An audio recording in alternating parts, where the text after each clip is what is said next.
Somalia, one of the African countries which achieved its independence during the year of 1960, the 26th of June.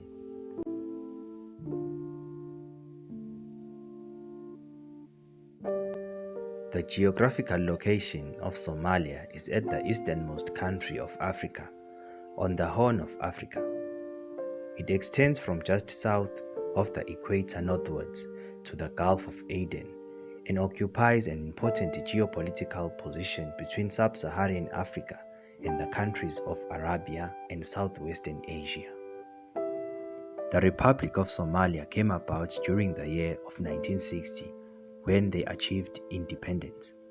On the right-hand side is the Somalian flag, which was created by Mohammed Awali Libyan. The five-pointed star represents unity, where its ethnic groups resided, namely Djibouti, Somaliland, Somali region, Ethiopia, and Kenya. Later on, it became the national flag, denoting the sky as well as the Gulf of Aden. It also represents the Darfur Channel and the Somalian Sea. The road to independence was never easy for Somalians. Looking at political independence, there were many political parties that were formed. People of Somalia united and tried to fight for a better life. Independence for many Somalians meant green pastures and a better life. Somalians had struggled with basic needs like food, water, shelter. Their lives were basically a life of suffering, a life of terror. So independence was the only means for them to get a better life. There was national unity within Somalia. The people united and strived for one goal: to achieve independence. Political parties therefore took advantage of that. They created a system whereby they deceived people with voters. This was called the deception of votes. They said that putting a cross or a fingerprint is a rejection of that party, while in fact they were endorsing that particular party, ensuring that it wins and takes control. Somalian people were illiterate. After the Italians and the British had left Somalia, the people of Somalia were left with so many issues that were unresolved.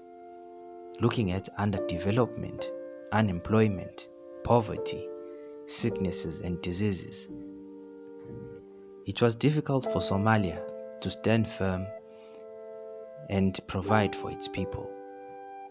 This therefore led to many opportunistic people. Political parties kept on rising, yet the needs of people were not met. They made promises to the Somalian people, yet couldn't provide what they had promised. There were many exploitations of funds from those who had gained power. A lot of instabilities existed within the leadership. This was a time of a lot of bloodshed, as people became more and more selfish, looking after their own needs, their own stomachs, and their own families, inconsiderate of the population of Somalian people. This led to a lot of corruption and dictatorship from the ruling party. The Somalian Youth League won the votes and therefore tried to provide the needs of the people.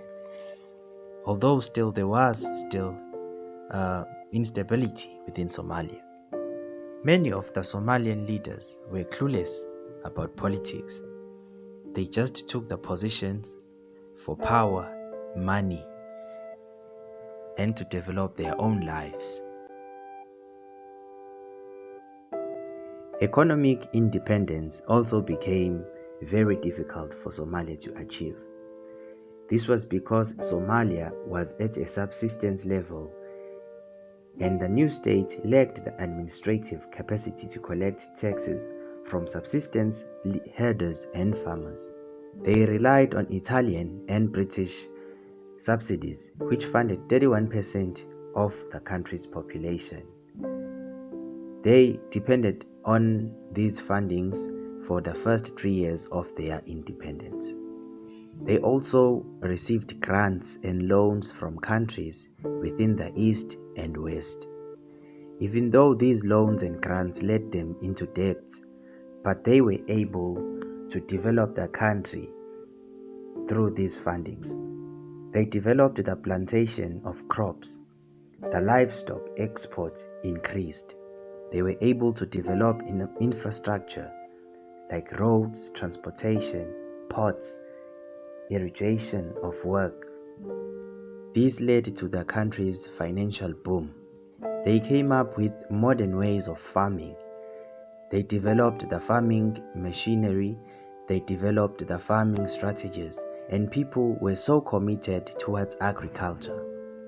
They introduced veteran services, whereby people were trained how to take care of animals, and they were trained and developed their skills of farming. They also ensured that the people of Somalia had access to clean water.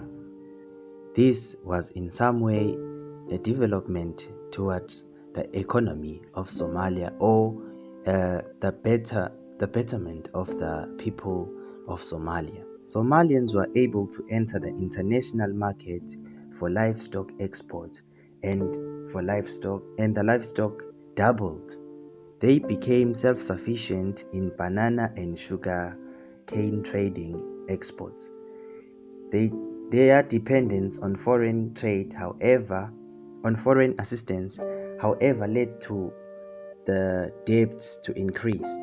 Even though there was an increase in agriculture, it could not meet the needs of the people of Somalia, considering the population of these people. Therefore, the leaders then took a stand to import foreign grains in order to assist the agriculture of the country. Social independence. Said Barre emphasized higher standards of living for every Somali. He encouraged and developed ways for people to get employed and eradicate the capitalist exploitation of funds. Somalese people were so involved in agriculture in such a way that they dedicated themselves even to little salaries, because they knew that this meant that the country would develop. They did all of this in order to be able to put food on the table for their families. The society became united, and everyone worked towards one goal: in bettering the lives of Somalis.